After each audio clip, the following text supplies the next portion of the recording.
I'm going to start with a poem called The Face. I worked in Bosnia immediately after the wars in former Yugoslavia for 4.5 years and married a Bosnian.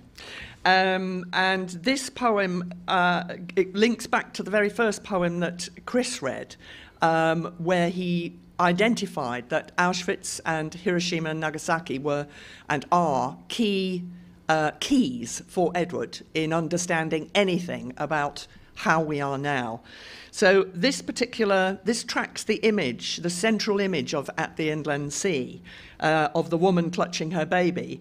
And the commentary, Edward's commentary on this says, the play's image of the woman clutching her baby comes from the world of Auschwitz, but also of Bosnia or Burundi or Vietnam, of the Congo, or any of the hundreds of atrocity-ridden wars waged against the weak and the poor. So this is The Face. I saw a woman sitting alone, and she was old, old, old, a heap of skin and bone. Her rags were knotted round her, but she shivered in the cold. She cried, and as the tears fell on her face, they turned to stone. And in her face I saw the sufferings of her age, years in the cells and labour camps, the months of questioning, prisoners paraded to watch executions, children lining up to die, the bowls of water gruel, the crusts of bread, the dying stealing from the dead to stay alive, the naked feet of marchers driven through the snow. In her grey hairs I saw the wisps of smoke from ashen rafters. She cried, and as the tears fell on her face, they turned to stone. I said, "Old woman, do not weep. Today there is no cause to mourn." She said, "My son, I weep, because I am not yet born." The second poem is one that I'm extremely proud. I can't actually remember when I first came across Edward's work or met him, but what I do know is that it was through the auspices of Jeff Gillam, a stunning playwright and poet in his own turn, and a close professional artist friend and personal friend of Edward's, who died at the untimely age of 57. And this poem is my favourite poem of Edward's, and it has stood me in very good stead on some very dark days and occasions. It's called On Problems. The Creator needs problems. The problem is an unlearned skill. In solving problems, the Creator learns skills.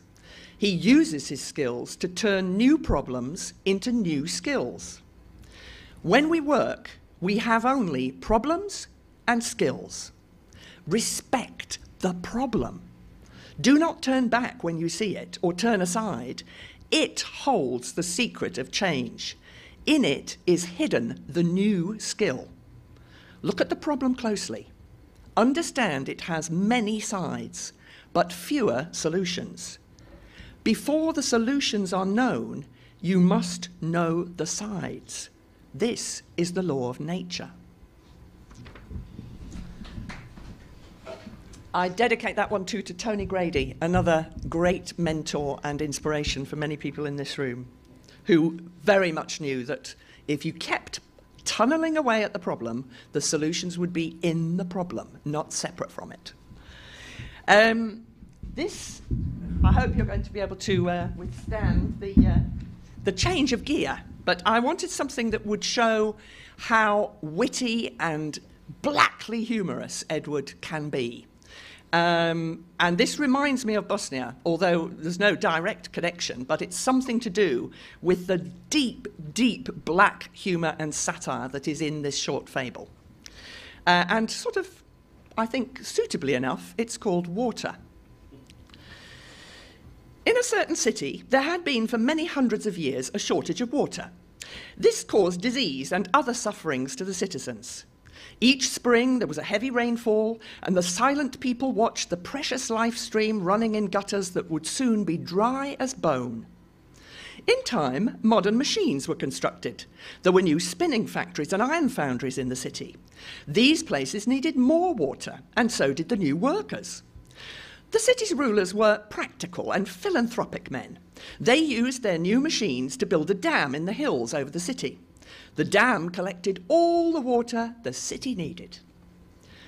Unfortunately, when the spring rains fell, the lake behind the dam became too full. There was a danger that the pressure of water would explode and engulf the city in sudden destruction. The dam wall shook like the hand of a sick man. This terrified the workers, and some of them ran away from the factories and lived in the hills. In the general panic, there was rioting and looting. Priests held special services. Factory owners called on the government to enforce law and order.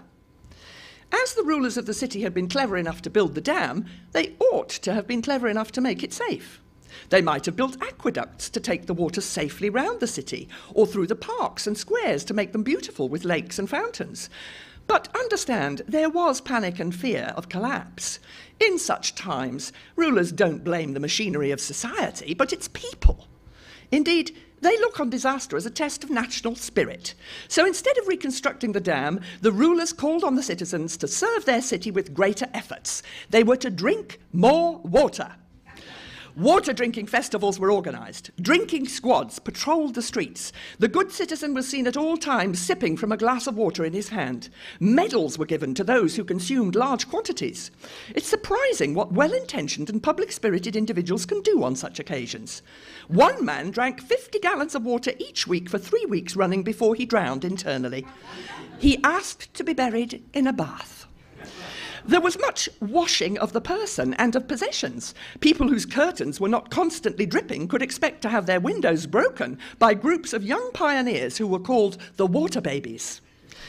As the whole city was damp and people went about in clothes that had been laundered to shreds and slept in damp beds, there was a lot of influenza about. Newspapers published daily casualty lists. These showed great increases in the number of cases of pneumonia. People also suffered from water on the knee and on the brain. And because the doorsteps and streets were washed so often, so many people slipped, and the casualty service had to deal with sprained ankles and broken legs and backs.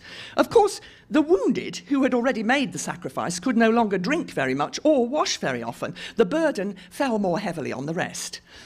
About this time, patriotic people began to set fire to their houses so that firemen could hose them down. Loyalists also burned public buildings such as galleries and museums and schools. Nothing could be allowed to impede the city's efforts. National security was at stake. We can confidently say that the people's morale was never higher. And it worked. The level of water behind the dam fell. This overwhelming argument was used against those few disruptive elements who asked whether there might not be an easier way to control the dam. The dam wall no longer trembled. Dissenters were taken to their cell windows and made to stare up at it and declare that it stood as firm as a rock. Every day the media reminded people of the days when the dam had been called Old Palsied and they had lived in fear of the burst. Things were going well. All the more reason, then, for the massive outbreak of dropsy to come as such a severe blow to the regime. The blow was followed by another. People began to burst. The rulers even wondered if the people could hold out. As the governor looked from his window, he saw passers-by fall over in the streets and roll to the side of houses and lie there for minutes at a time without drinking. Perhaps there was an inherent weakness in the national character. How could the nation survive? The governor himself felt worn out by the struggle against water. He decided to address the people, perhaps, he told himself, for the last time. The water police rounded up the survivors and assembled them on the main square. The governor was surprised at the smallness of the crowd.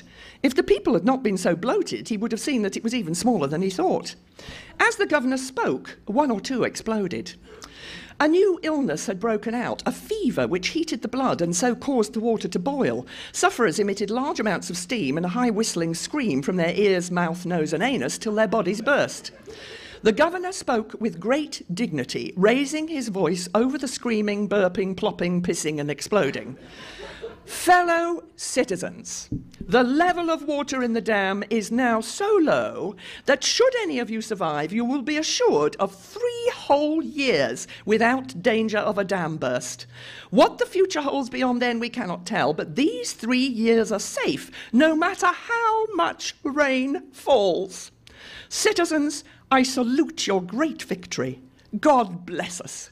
He then became overheated with patriotic fervour and began to boil. He screamed and emitted a cloud of steam. The crowd had counted up to 5 before he exploded. As spring rain clouds gathered on the hills, water police went amongst the crowd, using the newfangled hose and pump contractions that had recently been introduced to enable them to pump water down the gullet of those who, however willing, were unable to swallow any more.